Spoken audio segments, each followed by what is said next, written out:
আজকে ভিডিওতে কথা হবে দেশের প্রধানমন্ত্রী পরবর্তী কে হবেন। আপকি বার 400 বারের যে স্বপ্ন দেখিয়েছিল দেশের প্রধানমন্ত্রী নরেন্দ্র দামোদর দাস ভাই মোদী, আগামীতে কিন্তু দেশের প্রধানমন্ত্রী তার থাকবে কি না সেটা কিন্তু চিন্তার মধ্যে আছে।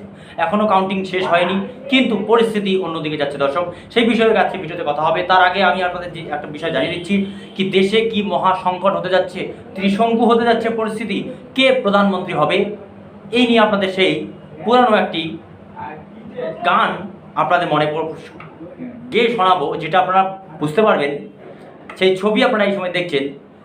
তুমি একবার যদি ডাকো, যেখানে থাকি আমি আসব। এই একটি গান আপনারা নিশ্চয়ই শুনেছেন। সেই ছবি আপনারা দেখছেন। সেখানে এই গান এই কারণে বলা হয়েছে, এই মুহূর্তে এনডিএ থেকে যদি চন্দ্রবাবু নাইডু এবং বিহারের মুখ্যমন্ত্রীকে ইন্ডিয়া জোটে নিয়ে আসা যায়, তাহলে কিন্তু দেশের প্রধানমন্ত্রী নরেন্দ্র দামোদর দাস ভাই মোদীর পক্ষে আর প্রধানমন্ত্রী হওয়া সম্ভব হচ্ছে না। তার কারণটা হচ্ছে, আমি আপনাদের জানিয়ে দিচ্ছি যে এই মুহূর্তে চন্দ্রবাবু নাইডু এবং নীতিশ কুমার ভারতীয় রাজনীতিতে একটি বিরাট পরিস্থিতির দিকে কিন্তু যেতে পারছে। সেই ক্ষেত্রে নরেন্দ্র মোদীর আর প্রধানমন্ত্রী হওয়ার ইচ্ছে নেই।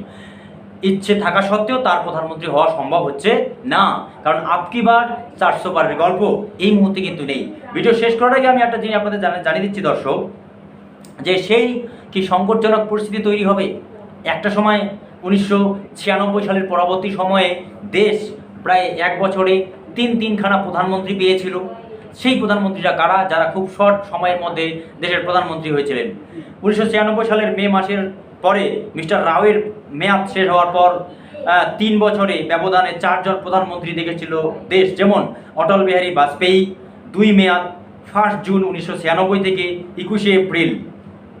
তারপরে 21 এপ্রিল 1997 পর্যন্ত এইচ.ডি. দেবগৌড়ার মেয়াদ শেষ, এবং 21 এপ্রিল থেকে 1997 থেকে 19 মার্চ পরবর্তীতে 1998 সাল পর্যন্ত আই.কে. গুজরাল দেশের প্রধানমন্ত্রী হয়েছিলেন।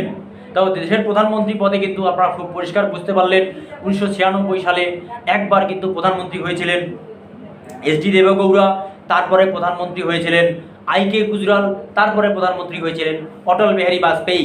যদিও 1998 সালের পরবর্তী সময়ে 1999 থেকে 2003 পর্যন্ত দেশ চালিয়েছিল এনডিএ সরকার, ভারতীয় জনতা পার্টির প্রধানমন্ত্রী ছিলেন অটল বিহারী বাজপেয়ী।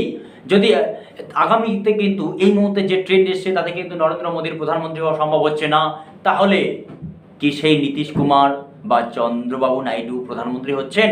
যদি এই সমস্ত ভিডিও ভালো লাগে চ্যানেলটিকে লাইক শেয়ার কমেন্ট এবং হ্যাঁ সাবস্ক্রাইব করতে ভুলবেন না। ইজাজত দিজিয়ে আজ এ পর্যন্তই।